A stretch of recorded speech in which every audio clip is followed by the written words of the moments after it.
Don't come to New Year's Eve, my brother texted. My fiancée Megan is a partner at Davis and Polk. She can't know about your situation. He was disinviting me because he thought I was an embarrassment. He had no idea that the situation he was so ashamed of was a shell corporation named Axiom Holdings, and that I was the CEO behind it. He also didn't know that Axiom was finalizing the acquisition of the largest client Megan had ever represented. I stared at the message on my screen. I didn't cry, I didn't yell. I simply glanced at the closing documents spread across my desk and revised the strategy. I wasn't sending outside counsel to finalize the deal anymore. I would attend the closing myself. Before I tell you what happened when Megan stepped into my boardroom 48 hours later, drop a comment. Where are you watching from, and what time is it where you are right now? I want to see how far this story reaches. The following morning, I was halfway through my coffee when a firm knock echoed through my apartment. It wasn't a neighbor, it wasn't a friend. It was a courier holding a thick cream-colored envelope stamped with the Davis and Polk seal in raised gold. I signed for it, noting the heavy paper, the deliberate weight. It felt costly. It felt calculated. I tore it open in my kitchen, barefoot against the cold tile floor, a formal cease and desist letter, signed by Megan. By the end of the first paragraph, the air had thinned in my lungs. It didn't merely instruct me to stay away from Samuel. It accused me of a pattern of harassment and attempted extortion tied to his past financial difficulties. It portrayed me as unstable, bitter.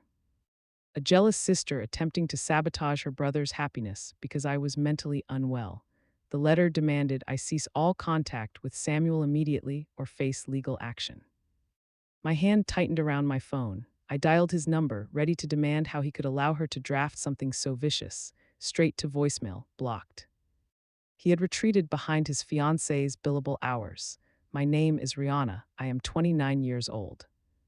I built a venture capital fund called Axiom Dynamics from nothing into a market force that consumes companies like Megan's clients before breakfast.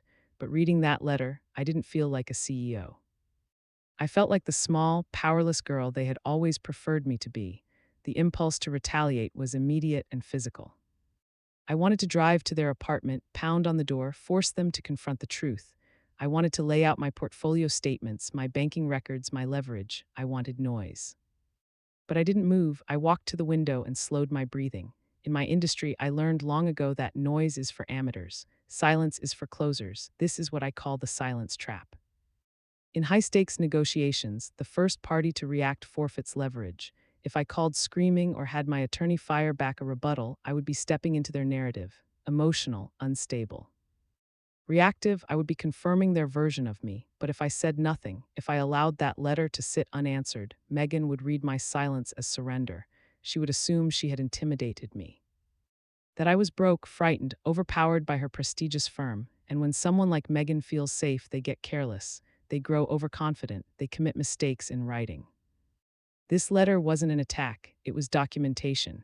It was notarized proof that the lead counsel for the seller harbored personal malice toward the principal of the acquiring firm. She had just handed me the instrument that would dismantle her credibility. I slid the letter into a folder labeled acquisition, closing. No lawyer, no response, no acknowledgement. They wanted me to vanish. Fine, I would become a ghost.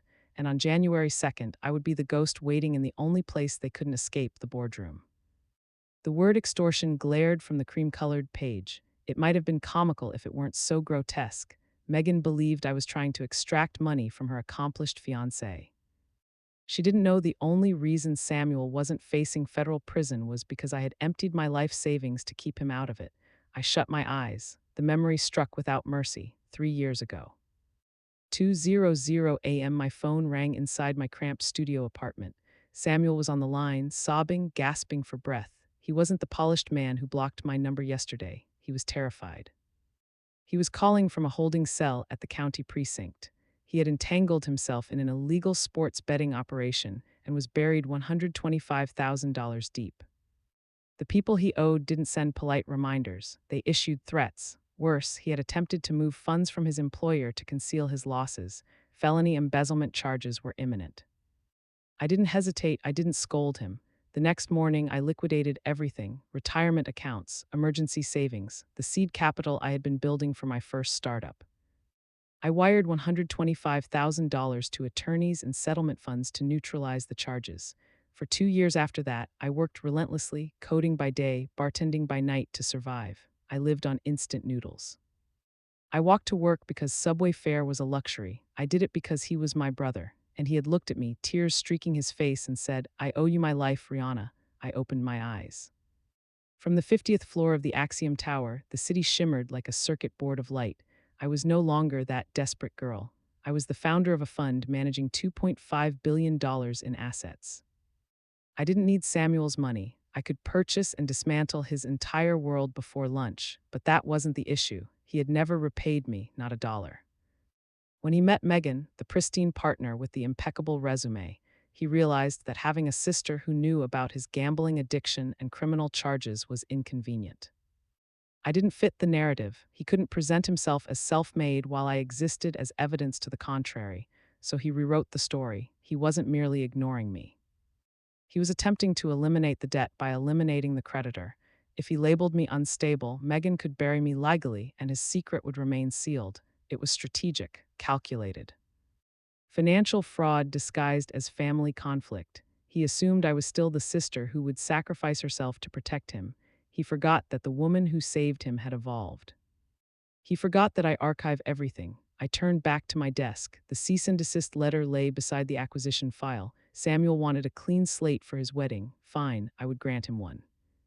But first, I would remind him that in high finance, debts do not disappear because they are inconvenient. They accrue interest, and the interest rate on betrayal is catastrophic.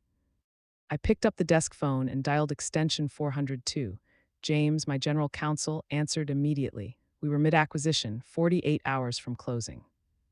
He had no idea that opposing counsel was currently threatening to sue me for existing.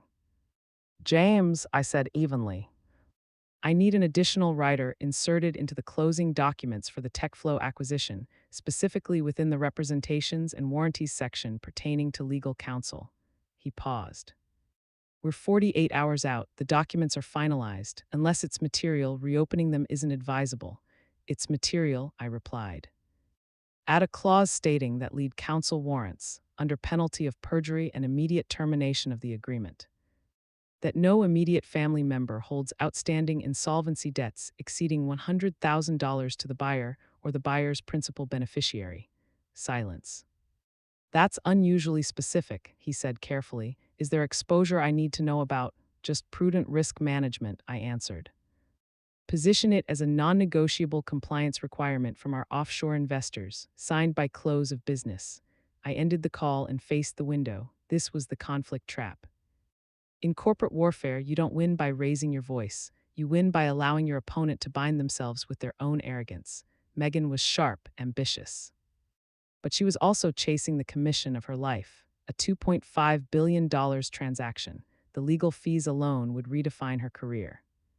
She was closing the largest deal she had ever touched weeks before her wedding. She was riding adrenaline and ego. That made her vulnerable. When the revised clause reached her inbox, she would skim it.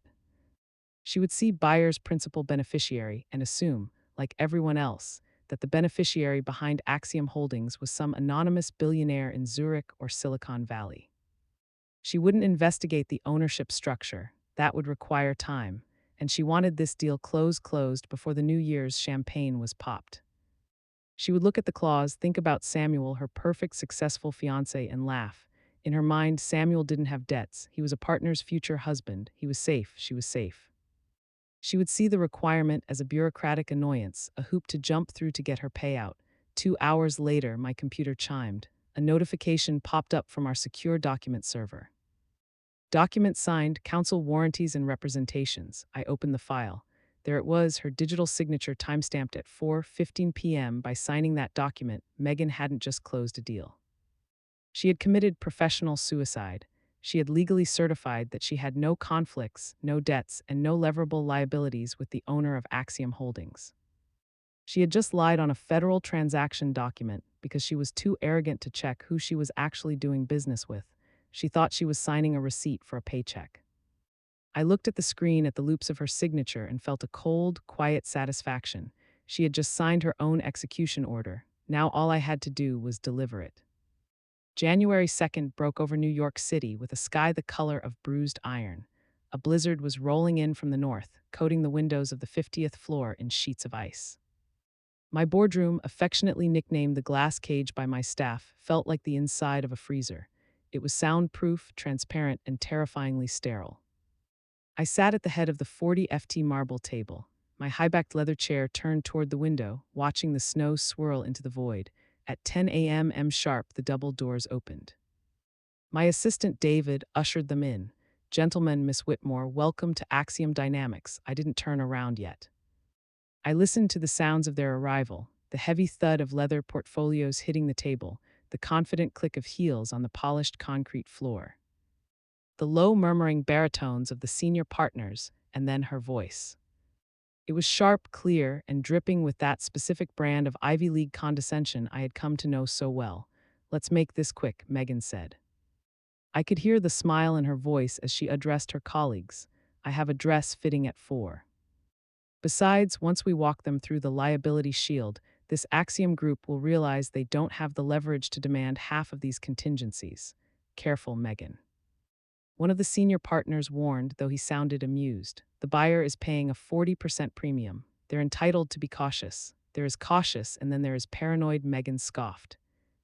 I heard the rustle of papers as she seemingly tossed the closing binder onto the table. "I mean, look at this principal beneficiary rider. They made a sign yesterday. It's amateurish. It screams new money trying to play with the big dogs. Whoever is behind this shell company is probably some insecure tech bro terrified of his own shadow." She owned the room, confident, articulate, untouchable in the dark glass of the window. She looked unstoppable, the star associate future partner. The woman who had erased my brother's past and silenced his sister. She believed she held a royal flush. "Well," the senior partner said, turning toward my chair, "let's meet the Wizard of Oz, miss."